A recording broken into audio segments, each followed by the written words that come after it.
Olá, meus queridos, sejam muito bem-vindos à nossa aula de língua portuguesa. Eu sou a professora Vanessa Mafra. Vamos verificar o nosso conteúdo? Aula de número 69, objeto de conhecimento, reconstrução da textualidade e compreensão dos efeitos de sentido provocados pelos usos de recursos linguísticos e multissemióticos.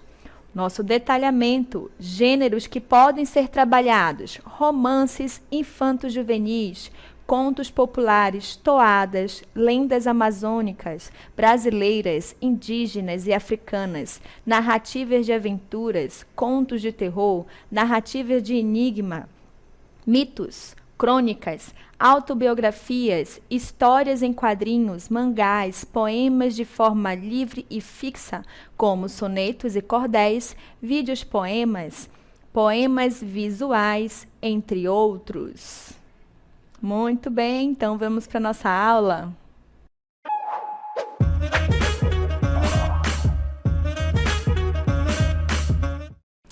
Muito bem, para começar a nossa aula, quem aqui tem o costume de observar o ambiente onde você está? Muitas das vezes agora no nosso dia a dia, né? A gente vive ali, ó, no celular, nas redes sociais, né? Mas eu pergunto para vocês, será que dá tempo de dar uma paradinha ali e apreciar a beleza que está ao nosso redor? Será que vocês conseguiriam escrever uma história ao observar o caminho quando vão para a escola, por exemplo? O que é observado como habitual em nossa vida, né, pode se tornar uma forma de um texto longo ou talvez curto, como um reflexo dos nossos dias mais intensos, certo? Assim é o cotidiano que pode virar o quê? Um texto, uma arte, um conhecimento. E essa arte de observar a vida e escrever, nós chamamos de crônica, certo? A crônica, ela vai observar o dia a dia e colocar isso num belíssimo texto. Então, antes da gente iniciar falando o que é crônica, observem aqui o nosso texto, o nosso lado, aqui o nosso painel, né? Veja, ó, um cotidiano. Imagina que você está indo à escola, ao trabalho, ao consultório, enfim, um caminho do seu dia a dia, tá? E aí, se você se depara com essa imagem, todo dia você atravessa na mesma faixa de pedestre, por exemplo, mas será que todo dia acontecem as mesmas coisas? Então vejam só, olha a nossa imagem aí, né? Vejam que na nossa imagem nós temos várias situações. Um casal atravessando a rua com 2 filhos, certo? Carros parados, gente andando de bicicleta. Observem aí, olha, tem gente andando crianças andando de bicicleta, a babá ou a mãe passeando com seu filho pequeno, certo? Gente comendo. E aí vocês estão sentados ou até mesmo ali na faixa de pedestre observando. O que será que de belo tem nessa paisagem? Eu acho super interessante, às vezes, estar sentada e observar casais, né? Aí eu ficar observando ali, aquele casal ali, acho que é casal de namorado, aquele é recém-casado, aqueles ali, ó, parece que já tem um tempinho de relacionamento. Por causa do comportamento, do jeito de conversar, de se olhar, a gente vai conseguindo fazer pequenas leituras. Às vezes vai bater com a realidade, às vezes não, porque são as nossas percepções, né? Então vejam que, de repente, no caminho da escola aconteceu algo, certo? Que chamou sua atenção e que era uma coisa normal, mas naquele dia chamou sua atenção. Então ali pode sair o quê? Uma crônica, um texto contando essa situação, certo? Então, diante disso, falando sobre apreciar, observar o nosso ambiente, vamos falar sobre crônica. Vejam só. A crônica é um gênero textual muito presente em jornais e revistas. Em geral, os assuntos abordados em textos desse tipo são voltados ao cotidiano das cidades. A crônica pode ser entendida como um retrato verbal particular dos acontecimentos urbanos. Então, veja, olha, um retrato particular. Como eu falei para vocês, eu posso estar observando uma situação, como dos casais. Por que eu acho que aquele casal ali é um casal de namorado, ou um recém-casado, ou casado que já está há muito tempo, ou que eles estão ali em conflito? É um casal que está parece que não estão bem na relação. São percepções minhas. não significa que realmente vai ver, eles estão mais calados porque eles são calados e não porque eles estão brigados.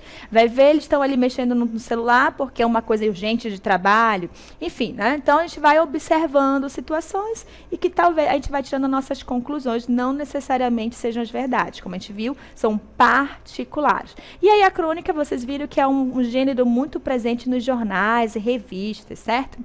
Então, vamos lá verificar alguns exemplos de textos, né, que se enquadram nesse gênero textual. Vejam só. O pavão. Eu considerei a glória de um pavão ostentando o esplendor de suas cores. É um luxo imperial, mas andei lendo livros e descobri que aquelas cores todas não existem na pena do pavão. Não há pigmentos. O que há são minúsculas bolhas d'água em que a luz se fragmenta como em um prisma. O pavão é um arco-íris de plumas.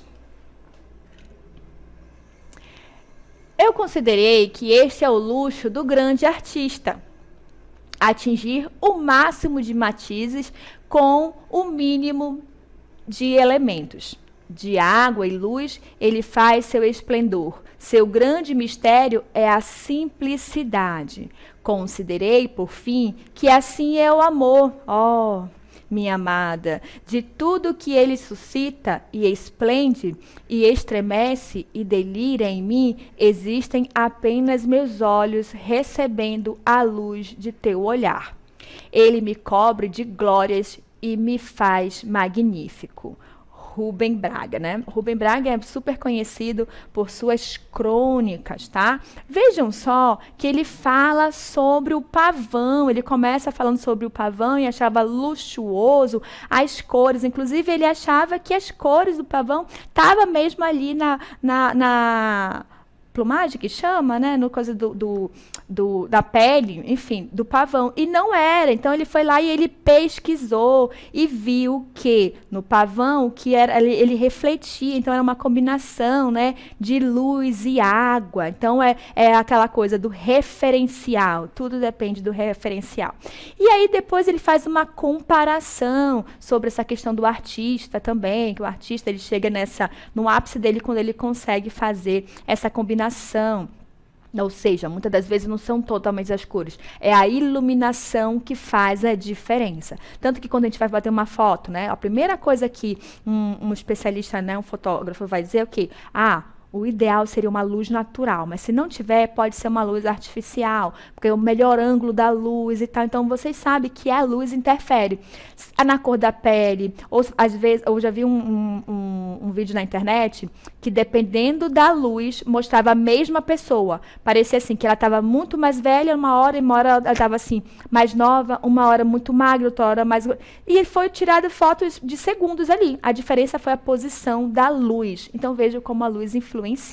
Após falar sobre a questão também da influência da luz, da água, enfim, nas cores de um artista, ele compara também com o amor. Assim mesmo é os olhos, né, que bate a luz, ou seja, ele faz a comparação no sentido de que o amor está o quê? Nos olhos de quem vê, né? Vamos ver o finalzinho da nosso texto, vamos retomar só o finalzinho aqui, olha só. Considerei, por fim, que assim é o amor, ó minha amada, de tudo o que ele suscita e esplende e estremece e delira em mim, existem apenas meus olhos, olha só, os olhos dele, recebendo a luz do teu olhar. Então, veja que quando bate a luz é que faz toda aquela beleza, certo? Então, ele fala que a luz da pessoa amada vai dar aquela beleza quando bate nos olhos dele. Então, é como se os olhos dele fossem a água, aí a luz bate, e a partir desse momento que o quê? Vai deixar algo mais bonito. Então, ele termina assim: ele me cobre de glórias e me faz magníficos. Então, magnífico. Então, veja que é o olhar da pessoa amada que o transforma em glorioso e ser magnífico. É o olhar. Certo? Então, vê que ele reflete o que o olho da amada ou do amado faz. Que lindo essa crônica, né? Que ele faz toda essa comparação apenas com o que? As cores que ele achava que estavam na plumagem do pavão. Muito bem. Então, olha só, vamos verificar característica do nosso gênero textual crônica. Vejam só.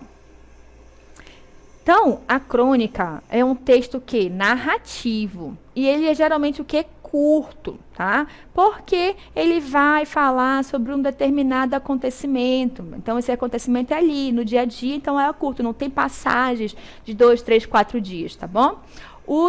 Ela usa o quê? Uma linguagem simples e coloquial, exatamente porque ele tem uma pegada do dia a dia, tá?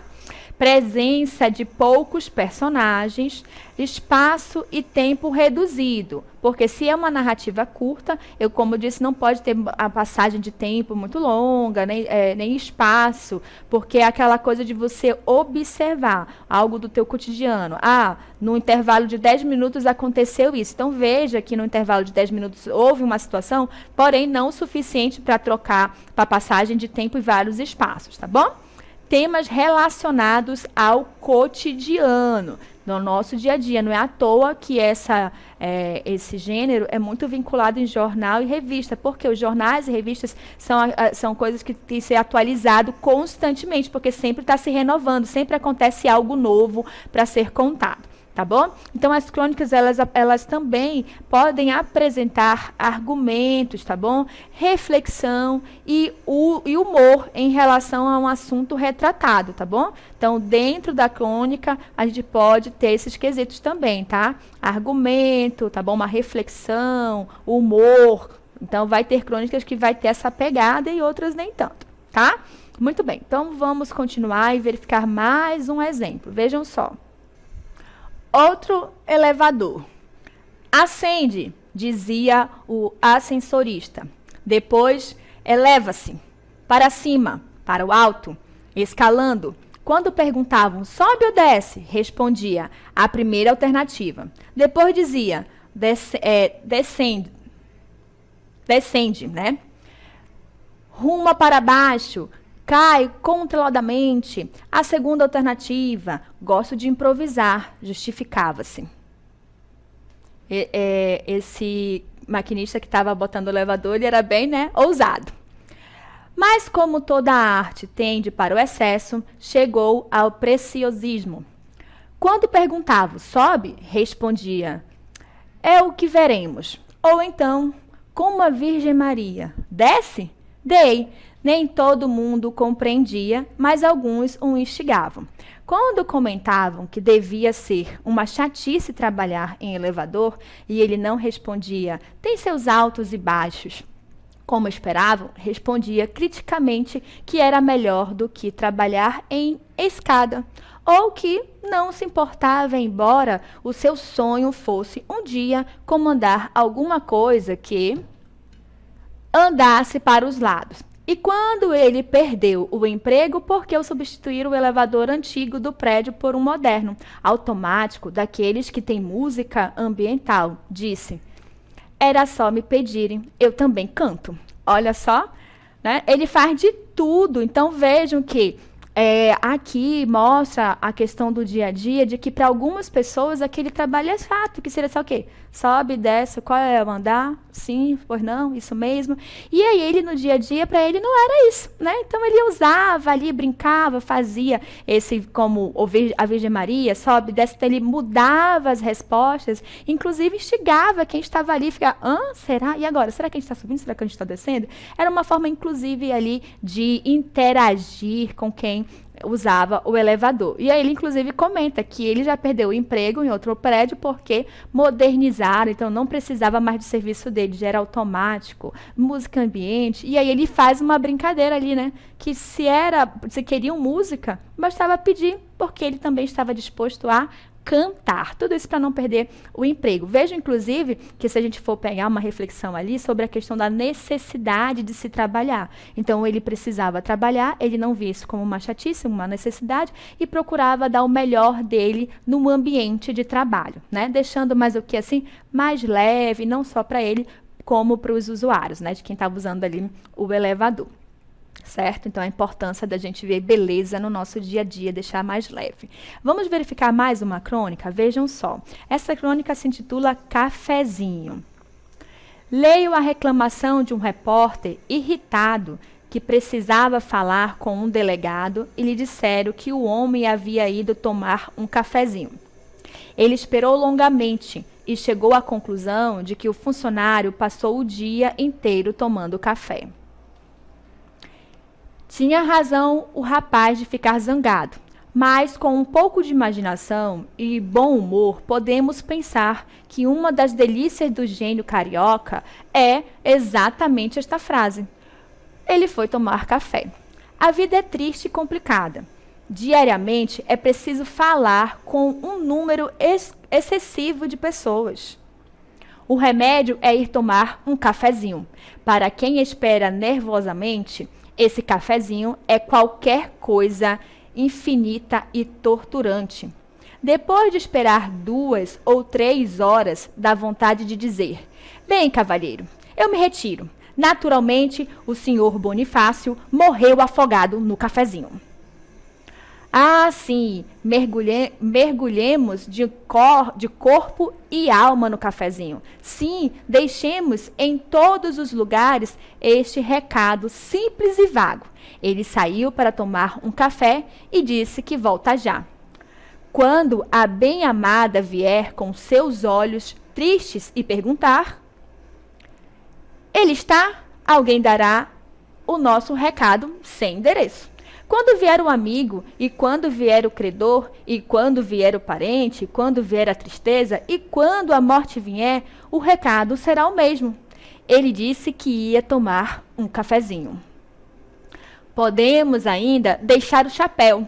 Devemos até comprar um chapéu especialmente para deixá-lo. Assim dirão: ele foi tomar um café. Com certeza volta logo. O chapéu dele está aí.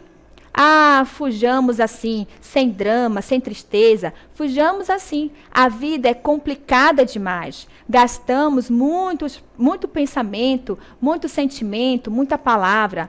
O melhor é não estar. Quando vier a grande hora de nosso destino, nós teremos saído há uns 5 minutos para tomar um café. Vamos tomar um cafezinho. Vejam só, né, novamente de Rubem Braga, vejam quando ele fala que a frase foi tomar um cafezinho pode ser utilizado de diversas formas, né? Pode ser para dar uma pausa, ainda mais para quem trabalha com público sabe o quanto é difícil lidar. Então, sabe assim, vamos dar uma pausa, respirar, porque eu já estou assim...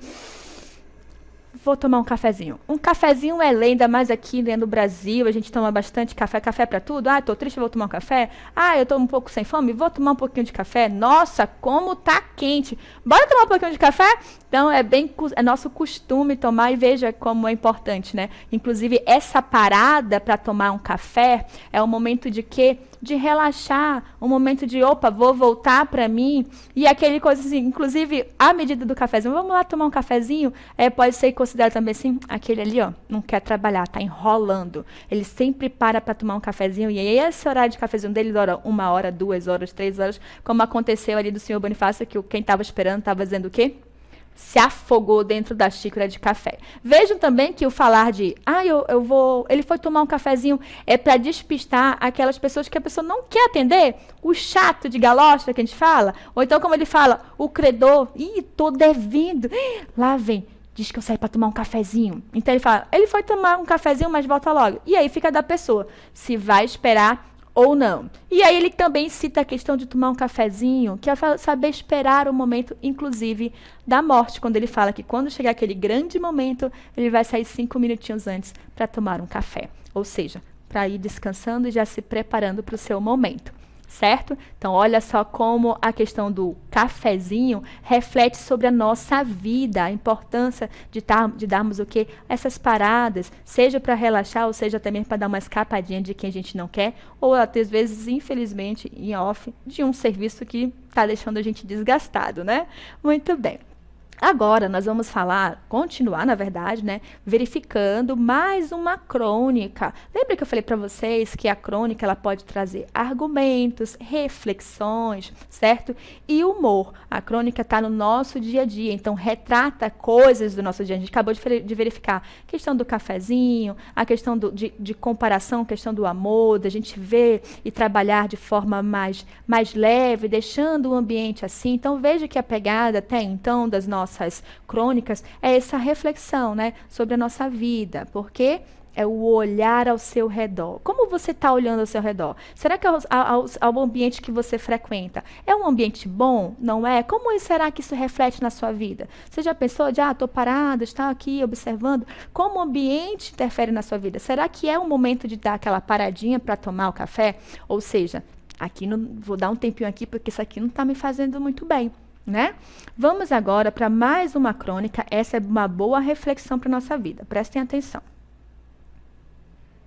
Notícia de jornal. Leio no jornal a notícia de que um homem morreu de fome. Um homem de cor branca, 30 anos, presumíveis. Pobremente vestido, morreu de fome, sem socorros, em pleno centro da cidade, permanecendo deitado na calçada durante 72 horas, para finalmente morrer de fome. Morreu de fome, depois de insistentes pedidos de comerciantes, uma ambulância do pronto-socorro e uma radiopatrulha foram ao local, mas resgataram sem prestar auxílio ao homem, que acabou morrendo de fome. Um homem que morreu de fome. O comissário de plantão, um homem, afirmou que o caso, morrer de fome, era alçada da delegacia de mendicância, especialista em homens que morrem de fome. E o homem morreu de fome. O corpo do homem que morreu de fome foi recolhido ao Instituto Médico Legal, sem ser identificado. Nada se sabe dele, senão que morreu de fome. Um homem morreu de fome em plena rua, entre centenas de passantes. Um homem caído na rua, um bêbado, um vagabundo, um mendigo, um anormal, um tarado, um pária, um marginal, um proscrito, um bicho, uma coisa, não é homem. E os outros homens cumprem seu destino de passantes, que é o de passar. Durante 72 horas, todos passam ao lado do homem que morre de fome, com um olhar de nojo, desdém, inquietação e até mesmo piedade, ou sem olhar nenhum. E o homem continua morrendo de fome, sozinho, isolado, perdido entre os homens, sem socorro e sem perdão. Não é de alçada do comissário, nem do hospital, nem da radiopatrulha. Por que haveria de ser da minha alçada? Que é que eu tenho com isso? Deixe o homem morrer de fome. E o homem morreu de fome. De 30 anos presumíveis, pobremente vestido, morreu de fome, diz o jornal. Louve-se a insistência dos comerciantes, que jamais morrerão de fome, pedindo providências às autoridades. As autoridades nada mais puderam fazer senão remover o corpo do homem. Deviam deixar que apodrecesse para escarmento dos outros homens. Nada mais puderam fazer senão esperar que morresse de fome. E ontem, depois de 72 horas de inanição em plena rua, no centro mais movimentado da cidade do Rio de Janeiro, um homem morreu de fome. Morreu de fome. Fernando Sabino. Vejam que agora a crônica, certo? Fala sobre uma reflexão sobre como está o nosso dia a dia. Tão a gente está passando e não vê ao nosso redor que estamos nos tornando o quê? Insensíveis. Fala sobre um homem de 30 anos que está ali morrendo de fome na frente de várias pessoas e ainda assim ele é invisível. Muitas das vezes não quero saber o que aquela pessoa está passando, taxam de mendigo, que não presta, tá drogado, tá ali porque quer, e simplesmente esquecem que ali tem um ser humano. Como um homem pode morrer de fome em uma cidade, em um local onde passa tantas pessoas, certo? Tanto que, se a gente for ver na crônica, ele repete várias vezes: um homem morreu de fome. Um homem morreu de fome, ou seja, algo tão fácil de solucionar, bastava um prato de comida e muitos assim o negaram. Então, todos que passaram por ele e negaram um prato de comida são responsáveis pela morte desse homem. Um homem de 30 anos morreu de fome. Então, falar sobre a questão da marginalização de algumas pessoas, né? Que muitas das vezes não têm um poder aquisitivo, são marginalizados no sentido de ser excluídos da sociedade ao ponto de se tornar o quê?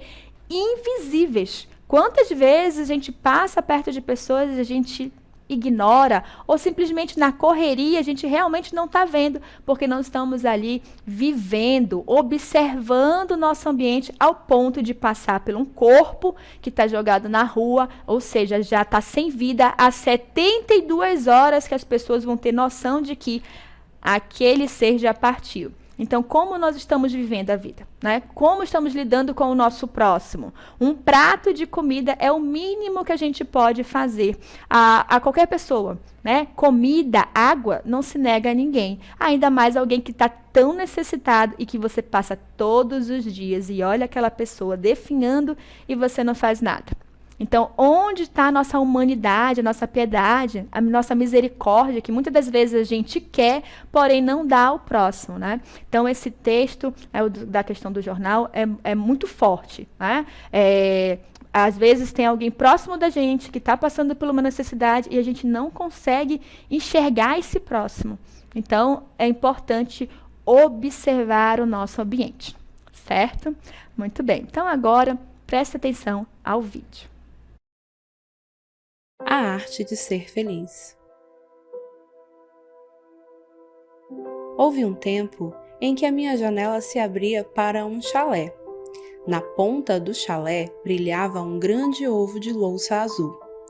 Nesse ovo costumava pousar um pombo branco. Ora, nos dias límpidos, quando o céu ficava da mesma cor do ovo de louça, o pombo parecia pousado no ar. Eu era criança. Achava essa ilusão maravilhosa e sentia-me completamente feliz. Houve um tempo em que a minha janela dava para um canal. No canal oscilava um barco carregado de flores. Para onde iam aquelas flores? Quem as comprava? Em que jarra, em que sala, diante de quem brilhariam na sua breve existência? E que mãos as tinham criado? E que pessoas iam sorrir de alegria ao recebê-las? Eu não era mais criança, porém a minha alma ficava completamente feliz. Houve um tempo em que minha janela se abria para um terreiro, onde uma vasta mangueira largava sua copa. À sombra da árvore, numa esteira, passava quase todo o dia sentada uma mulher cercada de crianças e contava histórias. Eu não podia ouvir da altura da janela, e mesmo que a ouvisse, não a entenderia porque isso foi muito longe, num idioma difícil. Mas as crianças tinham tal expressão no rosto, às vezes faziam com as mãos arabescos tão compreensíveis, que eu participava do auditório, imaginava os assuntos e suas peripécias, e me sentia completamente feliz. Houve um tempo em que a minha janela se abria sobre uma cidade que parecia feita de giz. Perto da janela havia um pequeno jardim seco. Era uma época de estiagem, de terra esfarelada, e o jardim parecia morto. Mas, todas as manhãs vinha um pobre homem com um balde e, em silêncio, ia atirando com a mão umas gotas de água sobre as plantas. Não era uma rega, era uma espécie de aspersão ritual para que o jardim não morresse. E eu olhava para as plantas, para o homem, para as gotas de água que caíam de seus dedos magros, e meu coração ficava completamente feliz. Mas, quando falo dessas pequenas felicidades certas que estão diante de cada janela, uns dizem que essas coisas não existem, outros que só existem diante das minhas janelas, e outros, finalmente, que é preciso aprender a olhar para poder vê-las assim.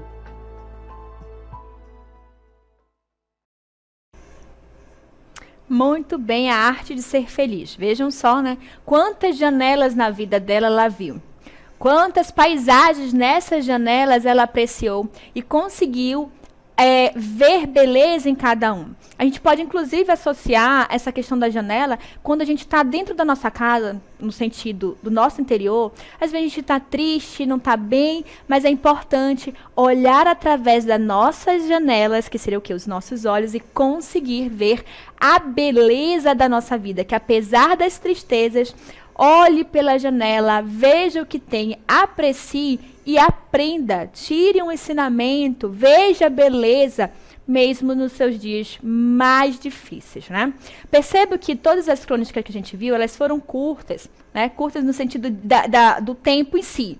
Olha, no do jornal. Ah, mas a professora lá está dizendo 72 horas. Não que o homem ficou vendo. Provavelmente ele passou, viu que a situação que a polícia já estava ali recolhendo o corpo, enfim. E aí escutou as histórias. Ah, já tem 72, agora que estão descobrindo e tudo. Na arte de ser feliz, era uma única pessoa observando a sua janela, certo? E quantas janelas ela viu? É como se ela estivesse ali já há muito tempo, e ela vem contando que no decorrer da vida dela, tudo que ela aprendeu, tudo que ela viu, é com um ar de, eu já passei muito por isso, quando eu era criança. Então vejo que ela está no mesmo espaço, só que relembrando quantas janelas ela presenciou e o que ela aprendeu, o que tem de belo. Certo, gente? Muito bem, a nossa aula sobre crônica fica por aqui. Eu espero que vocês tenham gostado. Até a próxima. Tchau, tchau.